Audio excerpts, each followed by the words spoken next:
So welcome back, my name's Katie and sometimes I quilt. So what I'm doing this week is I've gone back to working on the bookcase quilt, and I'm just going to have a quick chat before this video is basically an ASMR of foundation paper piecing as I start to put together some bits and pieces.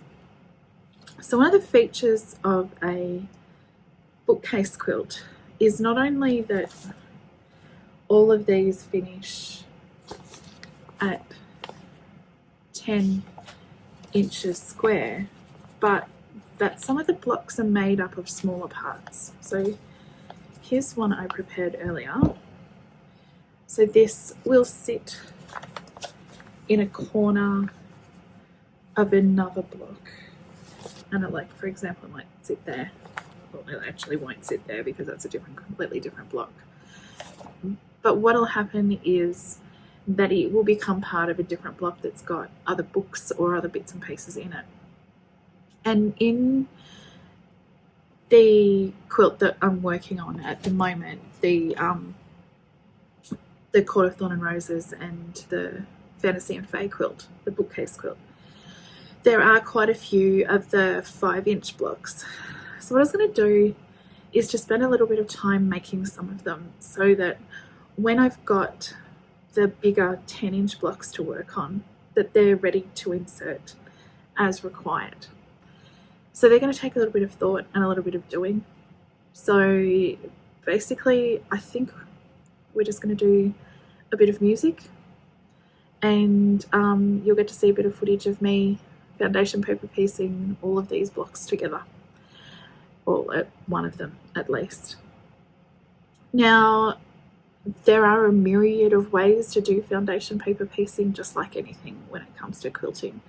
And so my suggestion to you is that you find the way that is comfortable for you to do it and that works. Foundation paper piecing can be annoying. These are actually, like, the Nerdy Quilter Design ones are actually really good. They're well written. All of the pictures, all of the different views, where the fabric sits, all of that sort of stuff is great. You will notice that I will also write on the pieces what the fabric is going to be. So I'll see if I can find some footage of me doing it for this.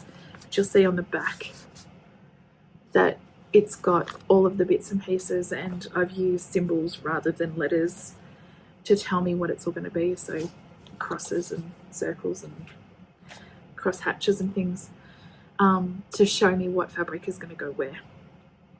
So hopefully you'll enjoy this.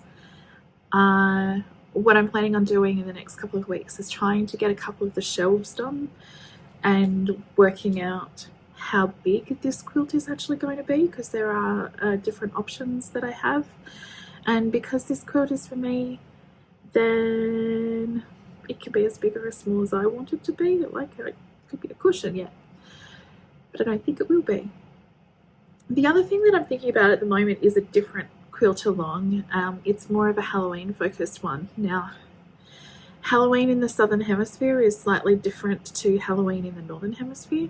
Halloween in the Southern Hemisphere, it's spring for us. So I've been out for a walk this afternoon and I'm feeling quite pollinated right now. My allergies will start doing their thing. And so I find that really interesting when we start to see a lot of the imagery around pumpkins and things like that. But there's one particular sew along block of the month thing that I'm really quite interested in, and I might pop the details for it below, but next week we might try making some moons. There's a little bit of curve piecing to start with, but that's next week, probably. Anyway, foundation paper piecing and bits and pieces for the Fantasy and Fae quilt. Have to say, really enjoying it.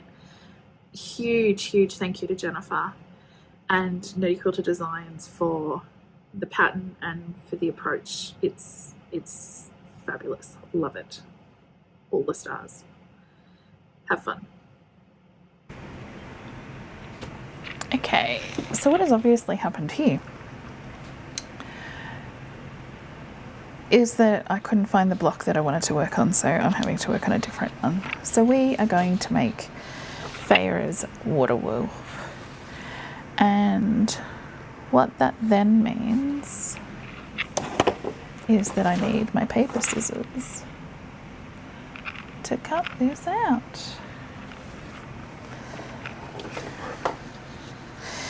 So I'm going to start by cutting these out. Then I will identify on these pieces where the different fabrics are. So it's going to be easy with some of them because they're either blue or they're a different blue. And then we've got the books here. Then these ones here, all the way around the outside, will be black background. This one's in a number of different pieces. So there's the books there, and then there'll be all of the bits of the water wolf, and there is very helpfully a sew order up here, so we will keep that and make sure that we've got that and we sew it all together properly. So for this I'm going to need background fabric, 2 blues. I'm going to use this blue here for the water wolf itself. It's actually a little bit lighter than what is showing up on camera, I think. And then I'll find another blue to go here. Then we've got background all the way around the outside. And then I'll find 3 books. So, like I said a little while ago, this will finish at 10 inches.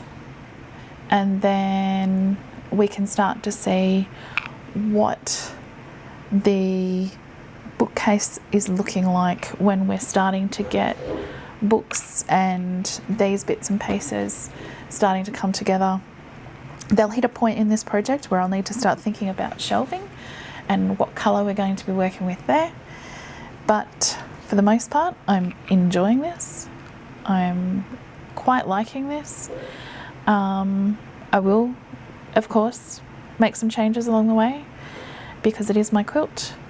Yeah, so I'm going to stop talking now and, I don't know, get on with doing some work. Cool.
Now, this bit here needs to come out.